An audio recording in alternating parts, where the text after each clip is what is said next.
In today's video, we are covering the roof. Well, the roof is covering the trailer actually.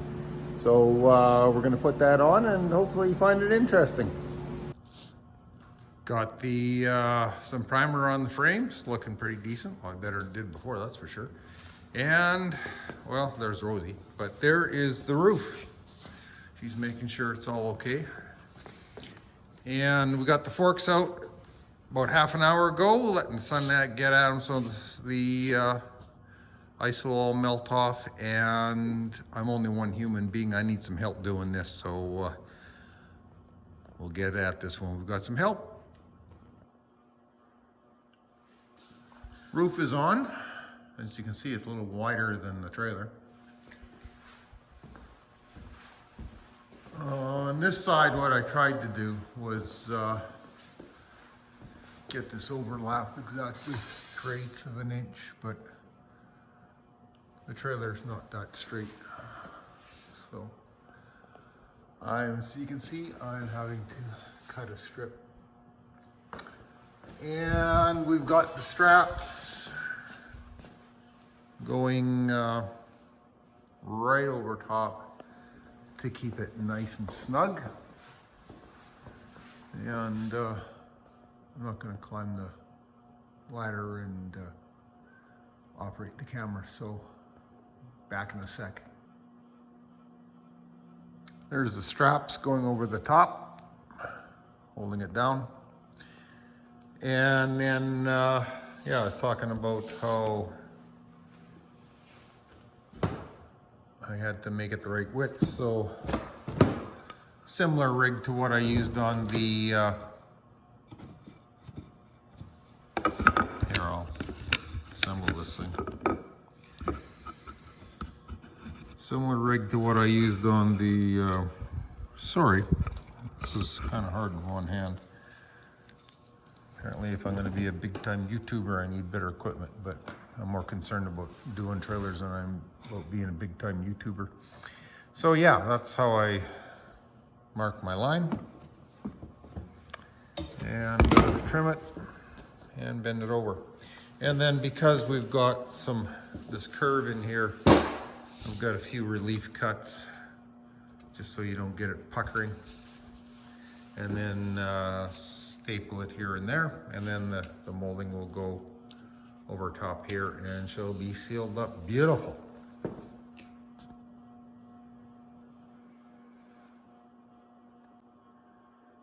My marking jigs keep getting fancier and fancier, but they work.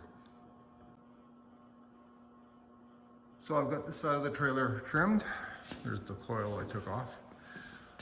In a lot of places there's a little more sticking out than is ideal, but that's much better than too much. So now I can, as I bend it over, I can trim it, because there's that side bent over, and it's once I get the moldings on there, it's gonna be gorgeous. As I'm hammering this edge over, I started thinking how many times I've gone over this roof edge. First, I went and cut this piece of metal to match the roof profile. Then I cut the rough measurement off of the roof hanging over, and now I'm cutting the fine measurement and hammering this over, and then I will be installing the roof molding. And then after that, I'll do the exterior caulking on the roof molding. Just a few trips back and forth. And just up on the edge here again, just straightening up, getting this edge as tight as I can against the trailer, but look how smooth that roof is. It's tight, it's flat, it's beautiful. The exterior moldings are done for the most part, all along the corners here.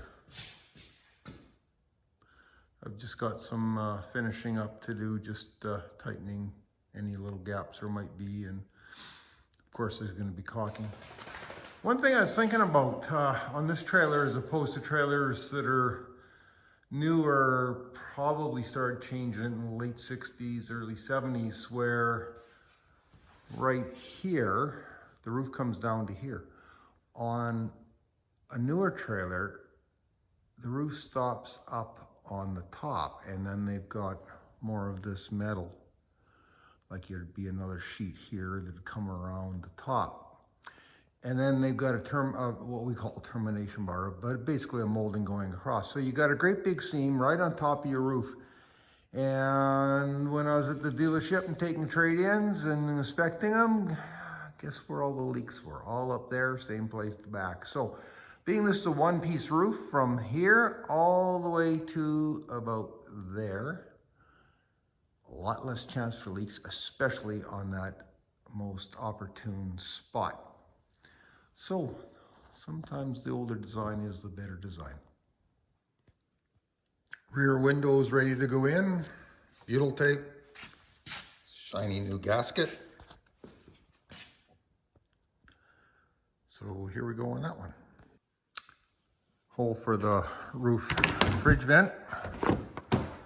That's the base. And watch me fall off the ladder. Then the top just goes on just like that. And that is bag number 4 of 100 screws going into this trailer.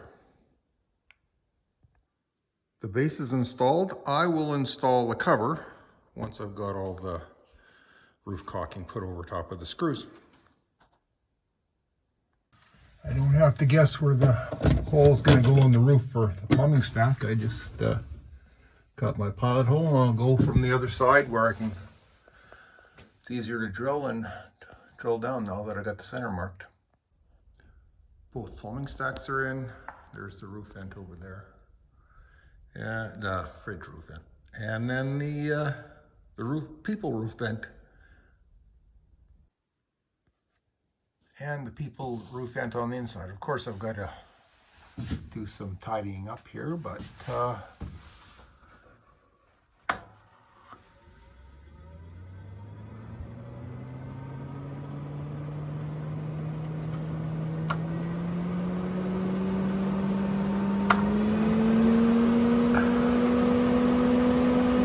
that'll vacuum out your trailer.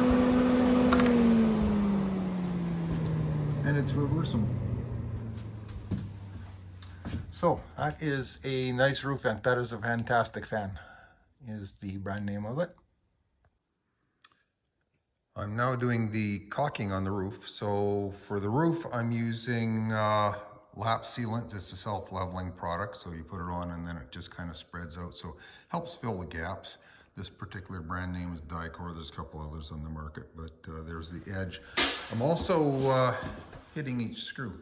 I figure everywhere we give her another layer of sealant, less chance for water to get in. These screws I haven't done yet. As I'm doing tedious, boring tasks like this caulking, you think about things. On a manufactured recreation vehicle, they'll cover up the screws on something like this fridge vent, which has butyl underneath it, and the edges. But on a molding like this, they don't cover the screws. They just put the screw cover over top, and then, of course, also they put the caulking on the edge like that. I'm doing this because the screw opening is one more place where it could leak. So if that could leak and should be caulked, why shouldn't that be caulked?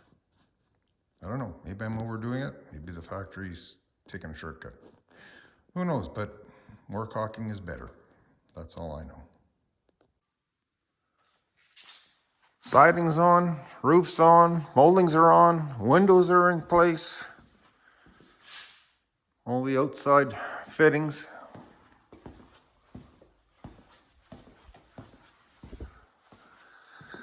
It is starting to look like a trailer. Still got some caulking to do.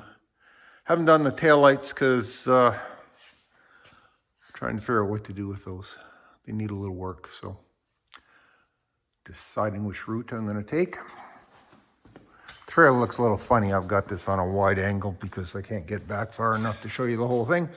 As you can see, my next step is the entry door. I also got to cut out the wheel well openings, but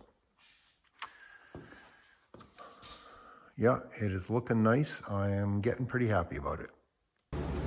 Thank you for watching this video. Hopefully you learned something. If you haven't seen a roof put on before, it may be even some of the people that are in the industry that haven't been around as long as I have, never seen an aluminum roof put on before, so might have found it interesting.